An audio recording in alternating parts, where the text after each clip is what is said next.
coroa de orquídeas, de Nelson Rodrigues, voz Iba Mendes.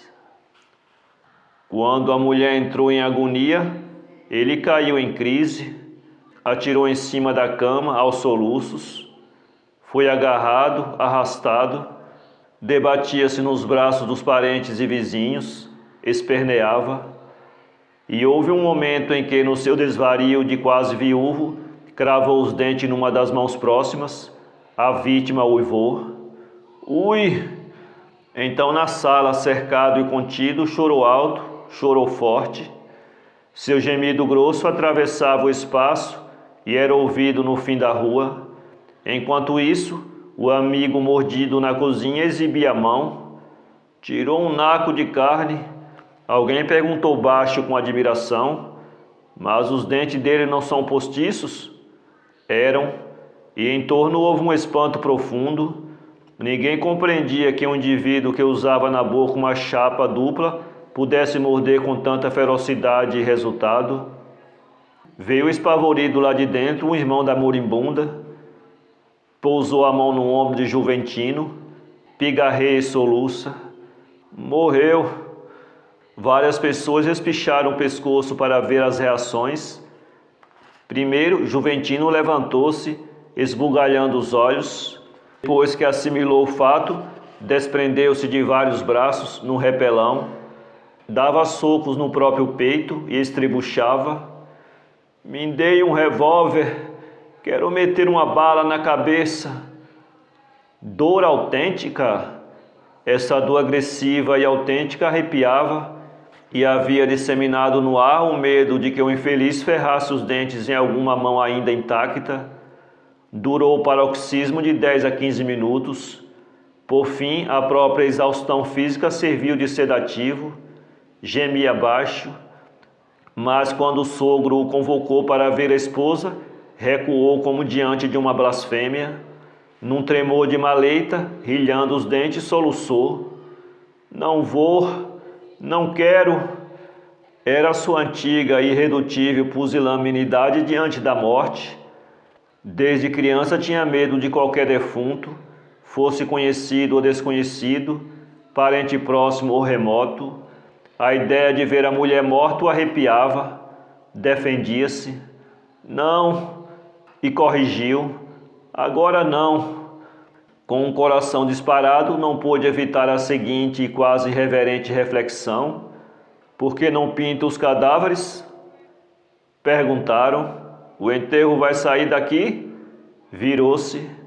Claro, um dos vizinhos, o mesmo que fora mordido na mão, vacila e sugere: não será mais negócio, capelinha? Por quê? E o outro, Alvar: é mais prático, mais cômodo. Então o viúvo exaltou-se, enfiou o dedo na cara do vizinho. Considero um desaforo essa mania de capelinha, é uma falta de respeito, ora veja. Saudade! Um vizinho e um cunhado partiram de táxi para tratar do atestado de óbito e do enterro. Então, andando de um lado para o outro, numa excitação de possesso, Juventino surpreendeu e confundiu os presentes com uma série de confidências, legítimas umas, extravagantes outras. Na sua euforia retrospectiva, deblaterava: nunca houve marido tão feliz como eu, duvido. Elogiou a mulher de alto a baixo, chamou-a de anjo dos anjos, flor das flores. E súbito, diante dos vizinhos atônitos e maravilhados, baixa a voz: era tão séria que namorou 1 ano comigo, noivou 2 e só topou beijo na boca depois do casamento. Quer dizer, mulher batata. Havia um aspecto de sua vida conjugal que ainda o envaidecia, o recato da mulher. Sempre conservaria perante o marido um mínimo de cerimônia. Cutucou o vizinho e segredou: teve pudor de mim até o último momento. Pausa, arqueja e conclui: nunca tomou injeção que não fosse no braço. Parecia evidente que esse pudor frenético deleitava ainda agora. Numa brusca cólera, desafiou os circunstantes. Isso que era mulher no duro, 100%, o resto é conversa fiada. Câmara ardente. As providências de ordem práticas estavam sendo tomadas. 1 hora depois ou pouco mais, apareceram os funcionários da empresa funerária. Armara-se a câmara ardente na sala de visitas. Em dado momento, o viúvo teve de levantar-se para atender o telefone. Era o cunhado. Estava na casa de flores e desejava fazer uma consulta até certo ponto delicada. Perguntou: "Tua coroa pode ser de orquídeas?" Admirou-se no telefone. "Pode, por que não?" Pigarrei o cunhado. "Mas é puxado." "Quanto?" O outro disse uma quantia. Juventino esbravejou. "Ladrões, vacila. Lembra-se de que a doença da mulher já lhe custara uma fortuna. Contraíra dívidas. Tinha na farmácia uma conta estratosférica. Acabou optando por outra solução. Vamos fazer o seguinte: orquídea é uma flor besta, sofisticada. Arranje uma coroa mais em conta." Do outro lado da linha veio a pergunta: "Qual é a dedicatória?" Hesita novamente, decide. "Põe assim: a Ismênia, saudades eternas do teu Juventino." As coroas. Do telefone veio para a sala. Até então, fiel à própria covardia, não fora espiar o rosto da mulher no caixão. E o pior é que seu medo estava mesclado de curiosidade. Costumava dizer numa frase rebuscadíssima que o verdadeiro rosto da mulher aparece só no amor ou na morte. Mas o diabo era o seu preconceito contra a morte. Acendendo um cigarro, pensava: os defuntos são muito feios. Por outro lado, ocorria-lhe que, com ou sem pusilanimidade, teria de beijar a esposa antes de sair o enterro. Na sua meditação de viúvo, cogitou de uma solução que lhe parecia praticável, qual seja a de beijar sem ver, isto é, beijar fechando os olhos. Mais uns 40 minutos e começam a chegar as coroas. Uma das primeiras foi a sua. Correu sôfrego, leu a legenda fúnebre em letras douradas. As orquídeas tinham sido substituídas pelas dálias, e Juventino, recuando 2 passos, considerava o efeito. Não pôde furtar-se a um sentimento de satisfação. Disse de si para si: bacana. À medida que iam chegando mais flores, ele se convencia de que a sua coroa não fazia feio no meio das outras. Pelo contrário, se não fosse a melhor, podia figurar entre as melhores. Surpresa! Às 11 horas a casa estava apinhada. Tinha vindo gente até de vigário geral.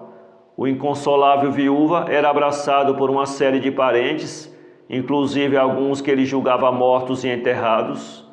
Às 11h30, Juventino passa por uma nova crise, e uma coisa o atribulava de maneira particular e dolorosíssima: a doença da mulher. Aos soluços interpelava os presentes. Como é possível morrer de pneumonia? Se fosse câncer, vá lá, mas pneumonia? Virou-se para um vizinho, estrebucha: sabe que eu estou desconfiado que penicilina é um conto de vigário? Neste momento, todos os olhos se voltaram para a direção da porta. Acabava de entrar uma coroa. Era, porém, uma coisa realmente insólita e gigantesca. Disse-ia uma coroa de chefe de estado, de rainha ou, no mínimo, de ministro. Toda feita de orquídeas, ofuscou automaticamente as demais.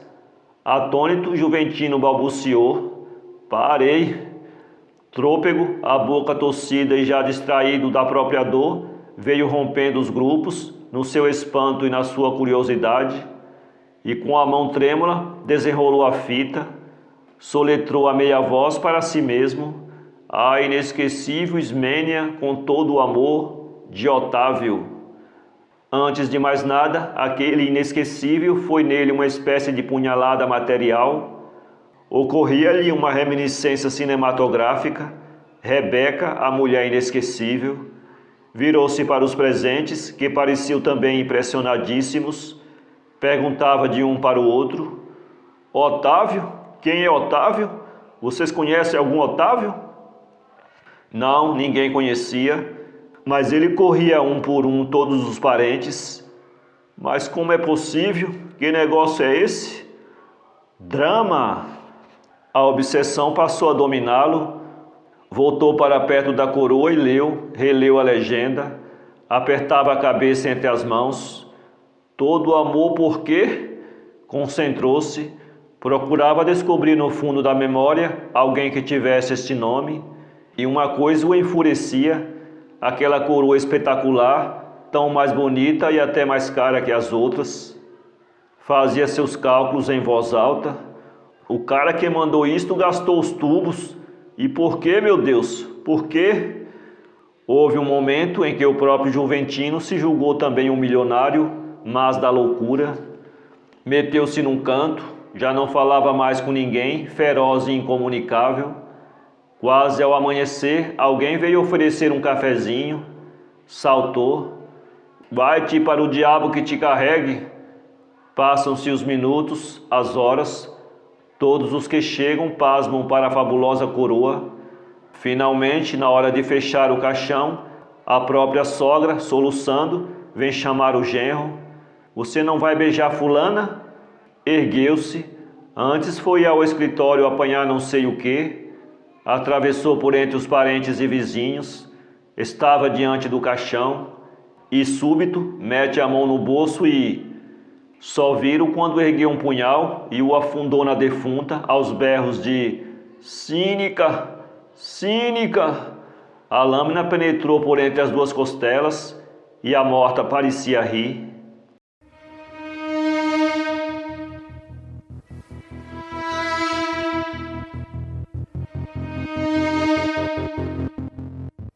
Para ler este conto, acesse www.poeteiro.com